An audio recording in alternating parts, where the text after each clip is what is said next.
Assalamualaikum warahmatullahi wabarakatuh. Perkenalkan, nama saya Nisa Putri Damayanti. Saya dari kelompok 6 dengan nomor NIM 0603521073. Assalamualaikum warahmatullahi wabarakatuh. Saya Rizky Dwi Kiananto dari kelompok 6. NIM saya 0603521050. Assalamualaikum warahmatullahi wabarakatuh. Nama saya Yolanda Anissa Rizkita dari kelompok 6. NIM saya 0603521069. Assalamualaikum warahmatullahi wabarakatuh. Saya Alis Saufanela, NIM 0603521072.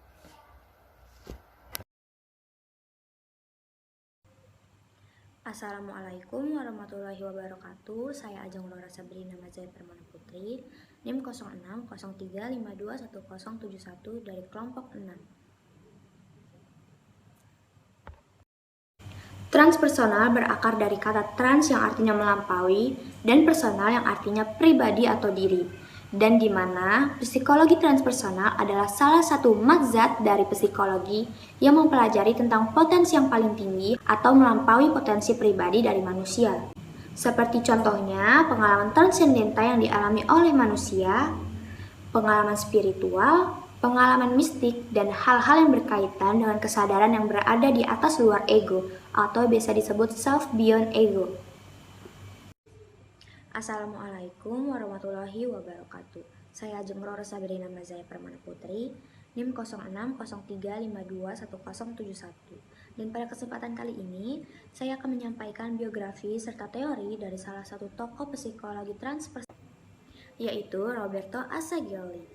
Berikut penjelasannya. Siapa sih Roberto Assagioli? Ia lahir pada tanggal 27 Februari 1888 di Venice, Italia. Ia lahir dengan nama Roberto Marco Grego. Ia adalah psikologi Italia dan menjadi salah satu pelopor psikologi transpersonal. Lebih jelasnya, Roberto adalah tokoh yang pertama kali menggunakan istilah transpersonal dalam psikoterapi. Dalam era yang sama, ketika Jung sedang mengembangkan teori-teorinya, Roberto, seorang psikologi muda dari Italia ini, juga tertarik pada aspek niskala dari sifat manusia. Ia juga merumuskan teori-teori yang berbicara tentang psikologi secara eksplisit, termasuk transpersonal yang dikenal dengan konsep psikosintesis, di mana orientasinya menangani orang secara keseluruhan, baik fisik, mental, emosional, dan juga spiritual. Ia wafat pada tanggal 23 Agustus 1974. Jadi apa aja sih teori-teori dari seorang Robert Assagioli? Berikut adalah teori-teori dari seorang Robert Assagioli. Assagioli merintis penerapan praktis dari konsep dalam psikoterapi. Ia mengusulkan pandangan transpersonal dari kepribadian dan psikoterapi yang dibahas dalam hal sintetis kepribadian baik di tingkat pribadi dan rohani. Dia berurusan dengan masalah krisis spiritual dan memperkenalkan banyak teknik terapi aktif pengembangan pusat transenden kepribadian. Assagioli menganggap perlunya untuk memasukkan dimensi spiritual dari pengalaman manusia, bentuk psikologi yang universal bagi seluruh orang. Ia juga menganggap psikotensis adalah orientasi yang mengenai orang secara keseluruhan, baik fisik, mental, emosional, maupun spiritual. Maksud dari spiritual ini adalah menjadikan esensi ilahi dalam diri individu sebagai pencipta dan aspek yang menyemangati hidup. Selain itu, ia menghasilkan skema yang sangat kompleks untuk menjelaskan pengembangan pribadi dengan tingkat kesadaran tinggi, menengah, maupun rendah di samping ketidaksadaran kolektif eksternal atau transpersonal dengan tingkat kesadaran yang tinggi hanyalah refleksi atau proyeksi. Dia menciptakan istilah psikotensis atau berbeda dengan psikoanalisis yang menggambarkan dua jalur individu untuk realisasi diri. Pertama, psikotensis pribadi adalah fase persiapan pengembangan pusat kesadaran untuk kepribadian dan pada tahap ini disebut I atau aku kepada subpersonalitas jiwa yang terintegrasi. Kemudian psikotensis spiritual di mana I atau aku mengakses energi spiritual kreatif dan mengubah apa yang disebut superconscious untuk menghasilkan sebuah pusat spiritual bagi kepribadian. Sekarang menjadi self yang dari sebelumnya I. Kontak antara pusat sadar dan superconscious ini dicapai melalui teknik seperti meditasi dan menghasilkan koneksi ke seluruh umat manusia dan seluruh alam. Atau fenomena ini disebut dengan kebutuhan biologis oleh Maslow. Sekian dari saya, kurang lebihnya mohon maaf. Semoga rangkuman saya bisa menjadi manfaat untuk kita semua. Wassalamualaikum warahmatullahi wabarakatuh. Di sini saya akan menjelaskan salah satu tokoh psikologi transpersonal, yaitu Viktor Frankl. Viktor Frankl adalah ahli saraf dan psikiater Austria yang diakui sebagai pendiri logoterapi. Ia dilahirkan pada tanggal 26 Maret 1905 di Wina, Austria. Frankl berasal dari keluarga Yahudi dan ayahnya seorang stenografer parlementer yang menjadi menteri urusan sosial negaranya. Ia tumbuh dalam keluarga yang stabil dan memiliki masa kecil yang bahagia. Pada tahun 1942 hingga 1945, ia dipenjara di berbagai kamp konsentrasi Nazi, di mana ia kehilangan orang-orang yang dicintainya. Setelah pengalaman itu, ia menulis pada tahun 1945 buku yang terkenal, yaitu Manusia Mencari Makna. Kontribusi terhadap psikologi. Dia adalah pahlawan karena dia dengan berani menghadapi kesulitan terburuk yang bisa dialami manusia. Dia menjadi martir karena meskipun dia bisa lolos dari kegerian, dia memutuskan untuk tetap tinggal dan menderita dengan rakyatnya akibat dari perang yang mengerikan. Dan juga dia adalah pemikir yang hebat. Dia meninggalkan bagi manusia sebuah sekolah psikologi, yaitu logoterapi. Ia mendalilkan bahwa manusia memiliki 3 dimensi, somatik atau fisik, mental, dan spiritual. Logoterapi. Frankl menjelaskan bahwa logoterapi adalah sebuah teori yang berfokus pada makna keberadaan manusia dan pencarian makna itu oleh manusia. Dia menyebutnya logoterapi karena logo adalah istilah Yunani yang berarti makna atau tujuan. Terapi Viktor Frankl didasari oleh 3 prinsip. Yang pertama adalah keinginan untuk merasakan, yang kedua adalah makna hidup, dan yang ketiga adalah kebebasan dan kemauan. Menurut teori logoterapi, perjuangan untuk menemukan makna dalam kehidupan seseorang adalah kekuatan motivasi pertama manusia. Semua kehidupan, betapapun buruknya, selalu memiliki makna dan orang selalu mencari cara untuk menemukannya.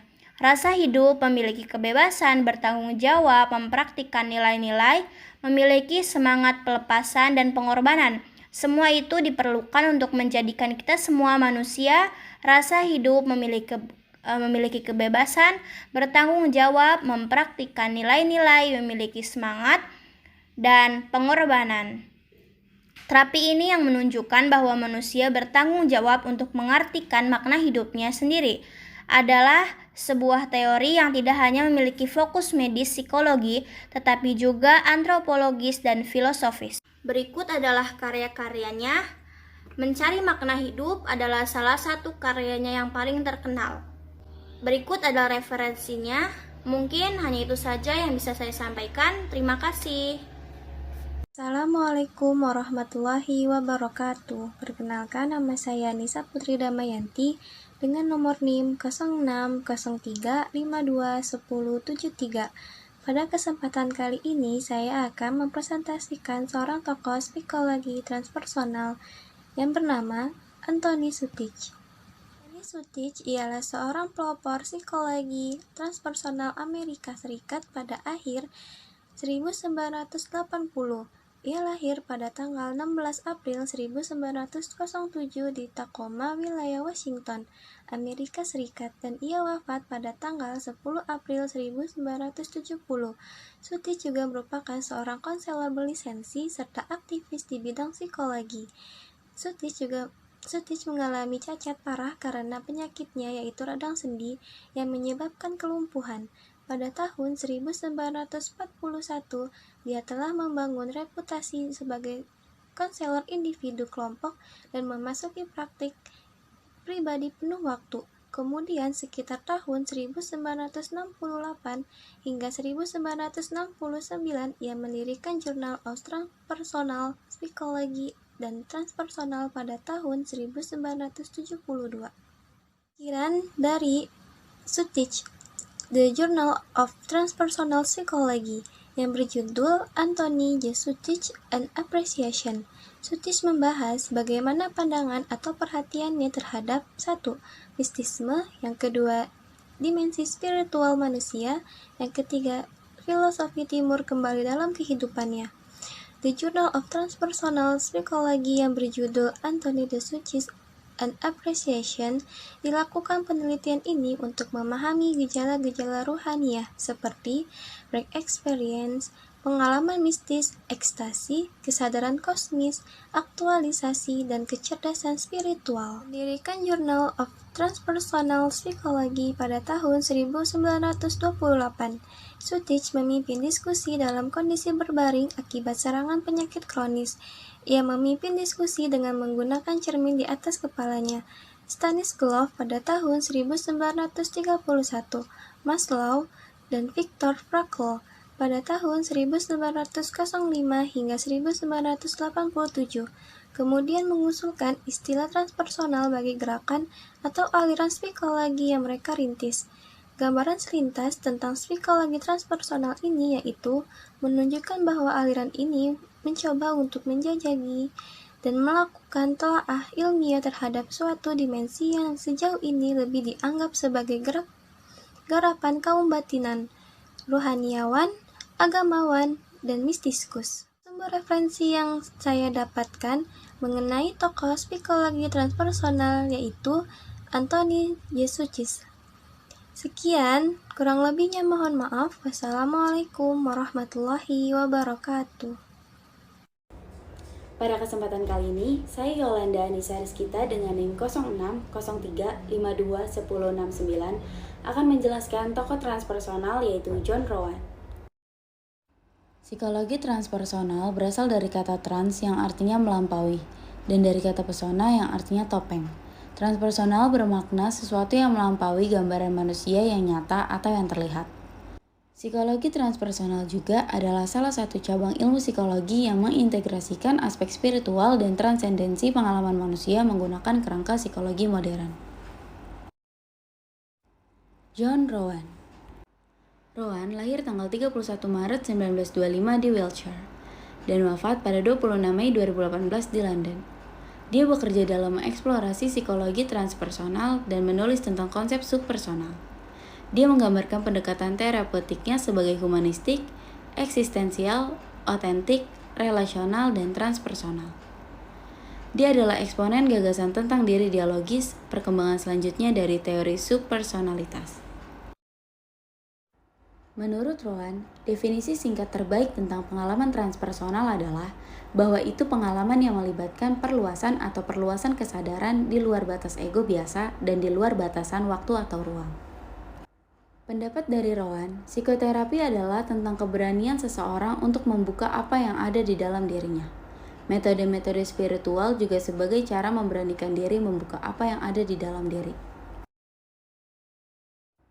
Publikasi terpopulernya adalah Ordinary Ecstasy yang diterbitkan pada tahun 1976.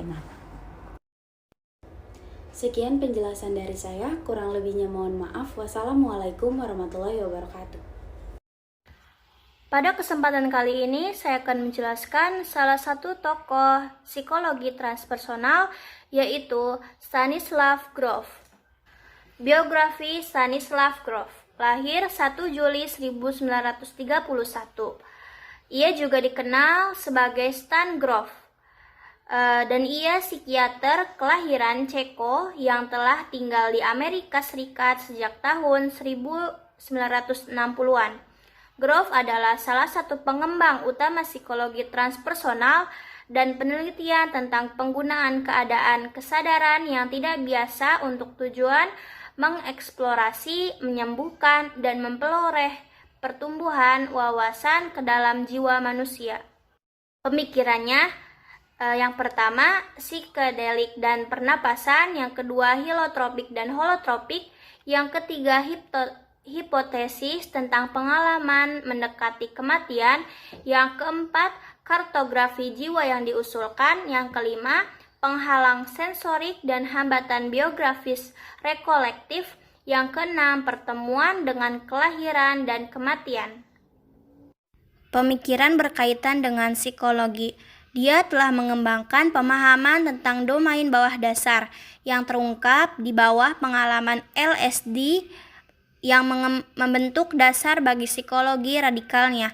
Dia menjelaskan berbagai penemuan mendasar yang sebelumnya misterius yang mengubah cara kita berpikir tentang potensi manusia.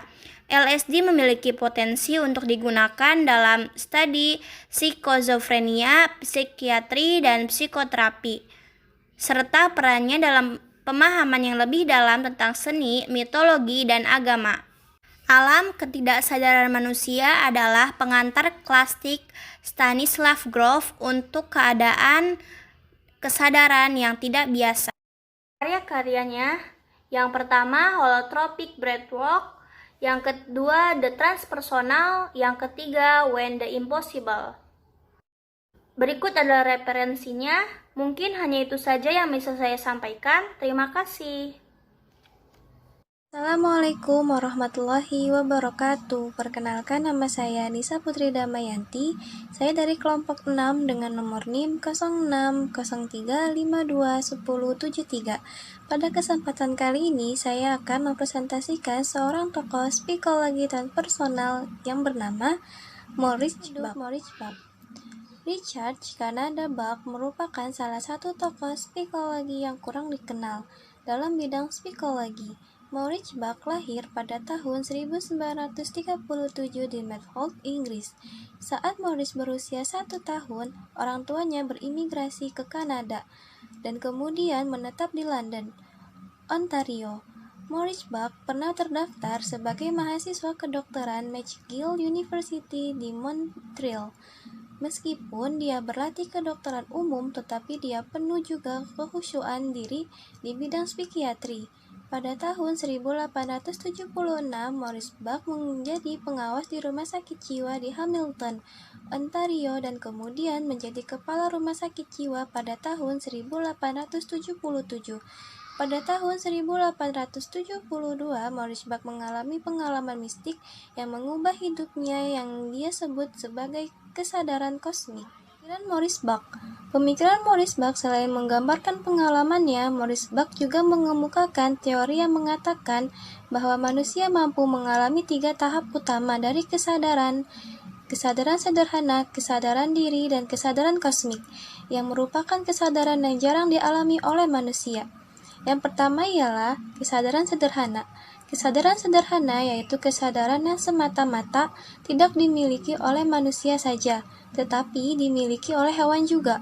Contohnya seperti seekor kucing menyadari sesuatu yang dilihatnya, menyadari baunya, akan tetapi dia tidak tahu bahwa itu semua adalah sebuah kesadaran atau tidak sadar ketika dia melakukannya. Artinya, kucing tersebut tidak sadar pada kesadarannya bahwa dia sedang mengalami atau melakukan hal tersebut. Selanjutnya ialah kesadaran diri. Kesadaran diri sering disebut dengan kesadaran menengah atau normal, yaitu kesadaran sehari-hari manusia pada umumnya. Yang ketiga ialah kesadaran kosmik. Kesadaran kosmik merupakan kesadaran tingkat tinggi yang digambarkan sebagai pengalaman mistik seseorang. Perpindahan dari kesadaran diri ke kesadaran kosmik memiliki beberapa karakteristik, di antaranya: pertama, merasakan pengalaman yang subjektif terhadap adanya cahaya dan kegembiraan atau sering disebut sebagai ekstensi. Yang kedua, ialah merasakan rangsangan intelektual, di mana manusia memiliki konsepsi yang jelas bahwa alam semesta adalah sebuah kenyataan hidup berdasarkan pada cinta dan keutuhan. Yang ketiga, memahami arti keabadian. Yang keempat, hilangnya rasa takut akan kematian dan juga rasa dosa. Yang kelima, rasa kebangkitan yang mendadak. Yang keenam, terjadi perubahan kepribadian pada orang yang mengalami kesadaran kosmik. Dan yang terakhir ialah memiliki kapasitas yang jauh lebih besar untuk belajar dan memulai tindakan. Maurice Buck juga mengemukakan bahwa sifat intelektual yang terdapat pada manusia bertanggung jawab untuk filsafat dan ilmu pengetahuan, serta dapat digunakan sebagai media untuk ekspresi iman dalam bentuk pemahaman terhadap doktrin. Sedangkan sifat moral bertanggung jawab atas agama dan fungsi estetik. Maurice Buck juga memahami bahwa agama-agama yang ada di dunia merupakan ekspresi iman, sedangkan sifat estetika dan seni merupakan ekspresi cinta. Demikianlah sumber referensi yang saya dapatkan mengenai tokoh psikologi transpersonal yang bernama Maurice Buck. Sekian, wassalamualaikum warahmatullahi wabarakatuh.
Assalamualaikum warahmatullahi wabarakatuh. Saya Rizky Dwi Kiananto dari kelompok 6. Kali ini saya akan menceritakan sedikit tentang Ken Wilber dan pemikirannya.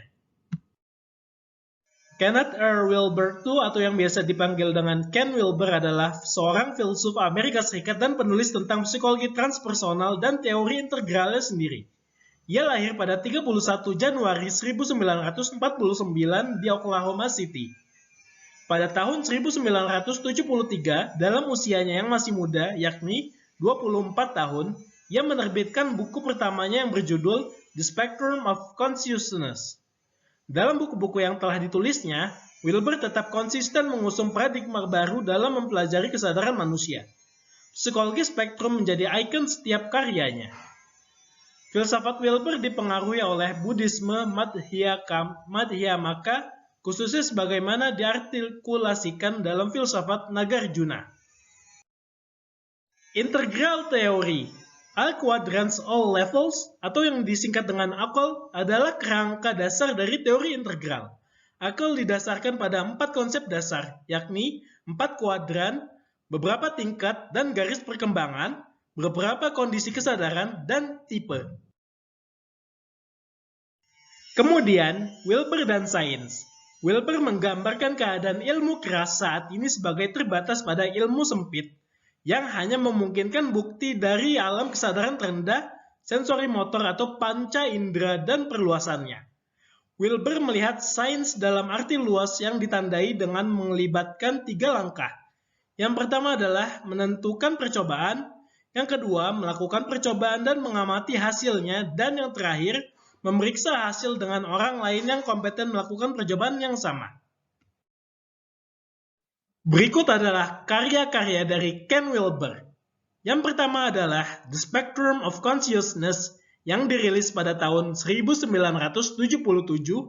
Kemudian yang kedua, Integral Psychology yang dirilis pada tahun 1994. Kemudian yang ketiga, A Brief History of Everything yang dirilis pada tahun 1994. Kemudian yang keempat, A Theory of Everything yang dirilis pada tahun 2000 dan masih banyak karya lainnya. Sekian dari saya, mohon maaf bila ada salah kata. Terima kasih.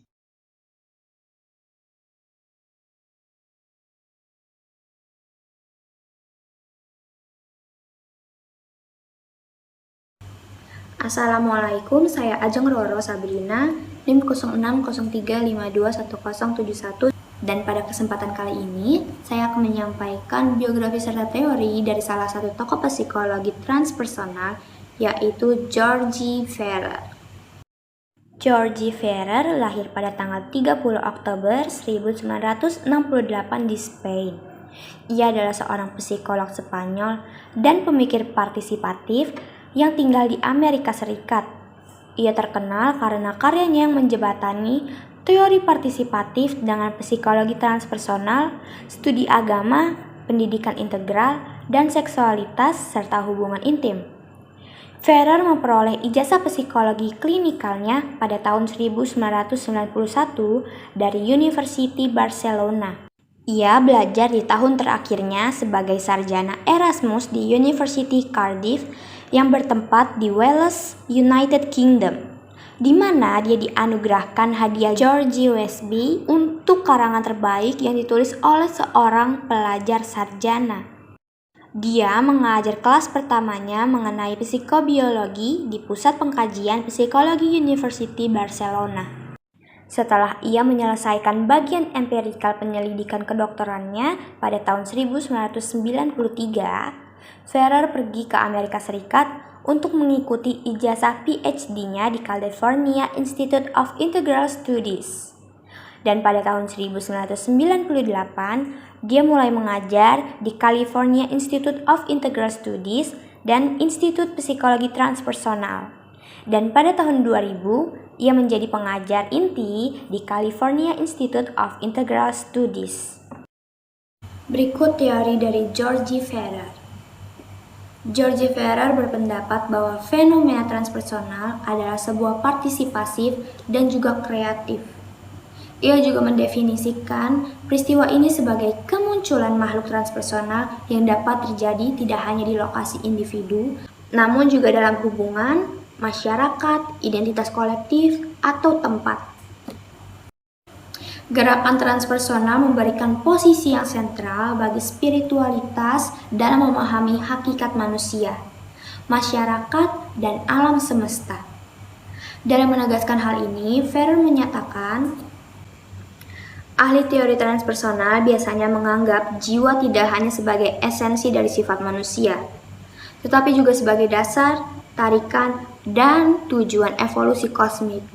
Terlepas dari perbedaan internalnya, saya percaya bahwa masih mungkin untuk membedakan visi transpersonal dari pandangan dunia lain dengan keyakinannya bahwa pemahaman yang komprehensif tentang manusia dan kosmos memerlukan dimasukkannya fenomena spiritual. Sekian dari saya, kurang lebihnya mohon maaf. Terima kasih. Wassalamualaikum warahmatullahi wabarakatuh.